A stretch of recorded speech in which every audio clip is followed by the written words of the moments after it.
बड़ी खबर यह है कि ड्रग्स मामले में 2 टीवी कलाकारों पर भी केस दर्ज किया गया है। पर यहाँ पर नाकेबंदी, घेराबंदी किस तरीके की और बढ़ रही है। लेकिन कल वो क्या करेंगी, परसों वो क्या करेंगी, जब एनसीबी उनसे सवाल करेगी वहां उनको कौन बचाएगा। इस वक्त की बड़ी खबर, अब से थोड़ी ही देर में, कुछ ही मिनटों में Rakul Preet Singh NCB guest house पहुंचने वाली हैं। जैसे देश में मीडिया 2 हिस्सों में बटी हुई है, एक तरफ किसान आंदोलन की कवरेज करने वाली मीडिया है और दूसरी तरफ गजेड़ियों के अड्डे खोजने वाली मीडिया है। उसका इंटरेस्ट ड्रग्स में है, उसके स्टूडियो में ड्रग पर बातें होती हैं, इसके अलावा कोई बहस, कोई मुबाहिसा नहीं है। दूसरी तरफ देश भर में अन्नदाता किसान आंदोलन पर हैं। वह कह रहे हैं कि सरकार हमें नई गुलामी की तरफ बढ़ाने जा रही है।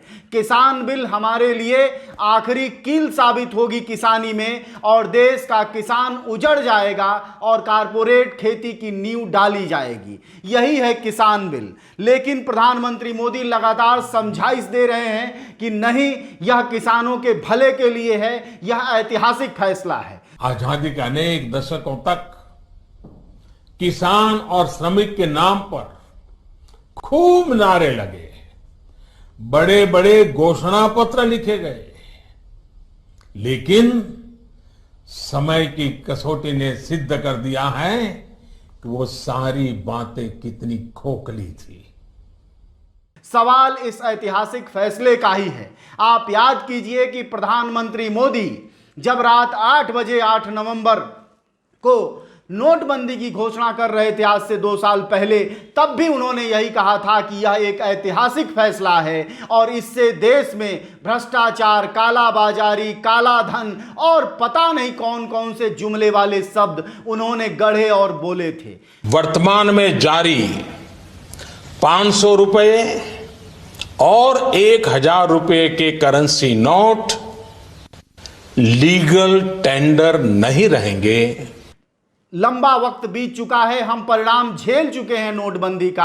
अब हूबहू वैसी ही बातें, वैसे ही जुमले, वैसे ही नारे किसान बिल को लेकर भी दिए जा रहे हैं। लेकिन मीडिया का बड़ा हिस्सा गजेड़ीपन में व्यस्त है। उसको गजेड़ियों की सूची में आनंद आ रहा है। वह खोज रहा है कौन ड्रग लेता है, कौन देता है, कहां से ले रहा है, कहां से नहीं। उसका कोई इंटरेस्ट नहीं कि देश की जीडीपी को संभालने वाला किसान कोरोना के समय में, जब पूरा का पूरा देश घाटे के सौदे में है, हर धंधा और इंडस्ट्री उद्योग बंदी के कगार पर है, वैसे में कृषि क्षेत्र ने देश की आर्थिकी को संभाला है, 3% की बढ़ोतरी तक दर्ज की है, लेकिन उसकी कोई चिंता नहीं है। ऐसे में किसान आंदोलन पूरे देश भर में हो रहा है। खासकर हरियाणा और पंजाब के किसान, जहां की मंडी की व्यवस्था है, वह बहुत खौफ में हैं। उन्हें लगता है कि अब उनको सीधे बाजार में जाना होगा और उन्हें नहीं पता होगा कि अपना जिन्स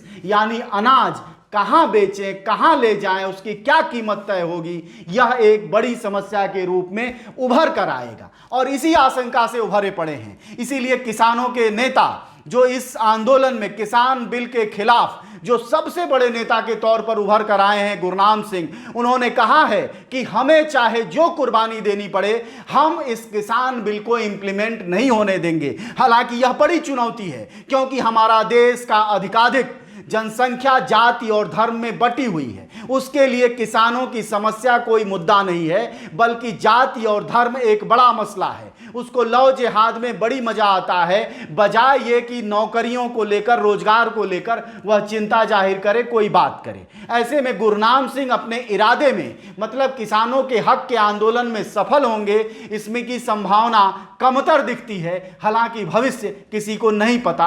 आप एक बार गुरनाम को सुने।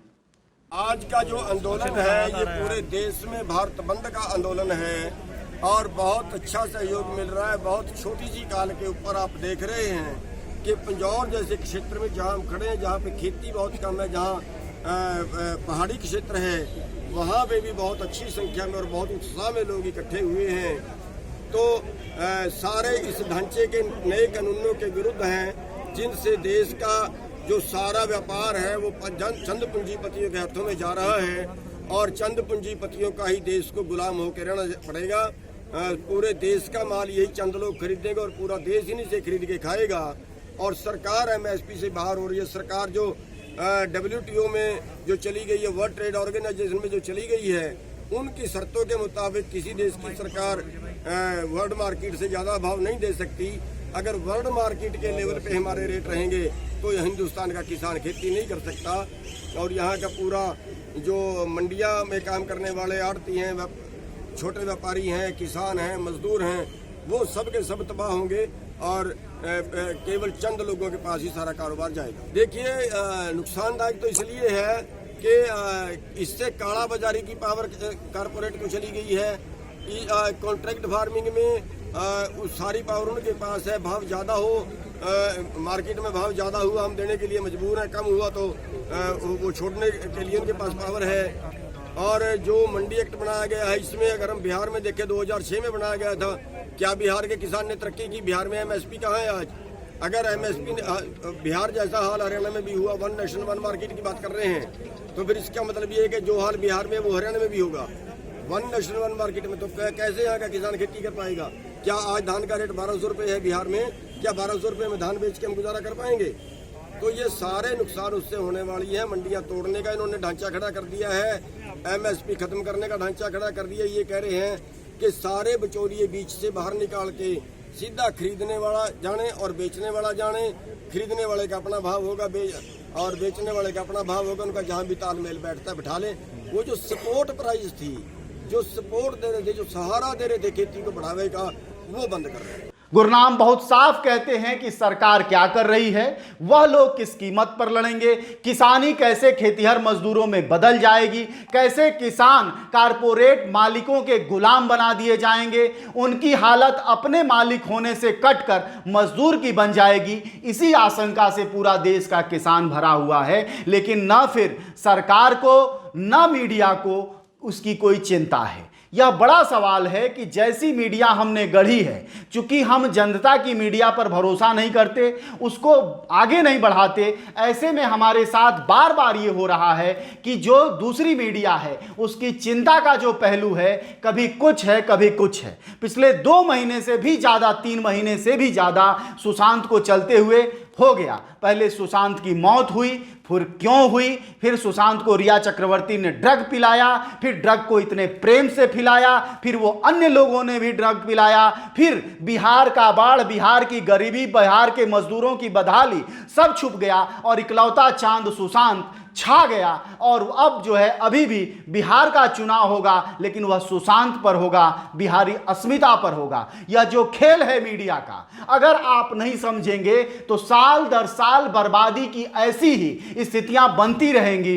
कभी किसान बिल, कभी मजदूर बिल, कभी छात्रों का अहित, कभी महिलाओं को लेकर यह सारी स्थिति जारी रहेगी। तबकों में बांटा जाएगा। सरकार ने कभी मुसलमान के रूप में इस देश को बांटा, कभी किसान के रूप में बांटा, कभी छात्र लड़ते हैं तो जेएनयू के देशद्रोही कह देती है, कभी आंगनबाड़ी महिलाएं आंदोलन करती हैं तो उनकी फजूल का आंदोलन कह देती है। यह जो बंटवारा है आंदोलनों का, यही हमारी कमजोरी है और यही गोदी मीडिया की ताकत है। अगर हम नहीं समझेंगे तो ये जो किसान आंदोलन कर रहे हैं, जो कह रहे हैं हम कारपोरेट को क्या गुलाम नहीं बनेंगे, शहरों को, इंडस्ट्रीज को पहले से ही गुलामी में ढकेल दिया गया है, उसके मालिकान कारपोरेट हैं। अब एक किसानी जैसी चीज बची है जिसमें करोड़ों करोड़ मालिक हैं, उसको भी सरकार अब कुछ मालिकों के हाथों बांट देना चाहती है, मंडी को खत्म करके खुले बाजार में बेचना चाहती है।